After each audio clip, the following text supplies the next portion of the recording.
હરની lake ઝોનમાં boat પલટી ખાઈ જતા 15 જેટલા બાળકોના મોતની આશંકા છે। તેમાં એક શિક્ષક પણ સામેલ છે। ત્યારે આપણી સાથે વાત કરવા માટે વડોદરા પાલિકાના વિપક્ષ નેતા અમીબેન રાવત છે, તેમની સાથે વાત કરીશું।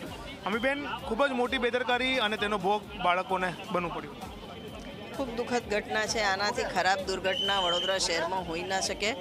વડોદરામાં જે આ ભ્રષ્ટાચારી પીપીપી પ્રોજેક્ટ થયો હતો અને જે પ્રોજેક્ટમાં તમામ બેદરકારીઓની સાથે કમાવા માટે જે રીતના અત્યારે બાળકોની સેફટી સાથે કોમ્પ્રોમાઇઝ થયા, સંખ્યા કરતાં વધારે બાળકોને બોટમાં બેસાડ્યા, લાઈફ જેકેટ્સ અમુક બાળકોએ પહેરેલા નહોતા, લાઈફ ગાર્ડ નહોતા, તમામ સેફટી પ્રિકોશન્સને નેવે મૂકીને લોકોની સેફટી સાથે કોમ્પ્રોમાઇઝ કરવામાં આવ્યા છે। ખૂબ ગંભીર બેદરકારી।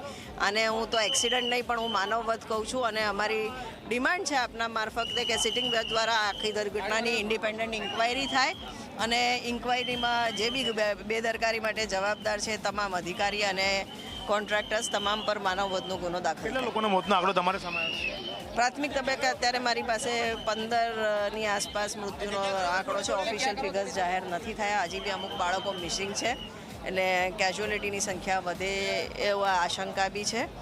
એટલે ઓફિશિયલ ફિગર્સ ઇનફેક્ટ કેટલા બાળકો હતો એની બી માહિતી નથી, કોઈ જાતના રજિસ્ટર્સ મેન્ટેન નથી થયા અને કોઈ માહિતી અત્યારે બધા હવામાં જ વાતો થતી હોય છે। ત્યારે આ ખૂબ ગંભીર બેદરકારી કોર્પોરેશનની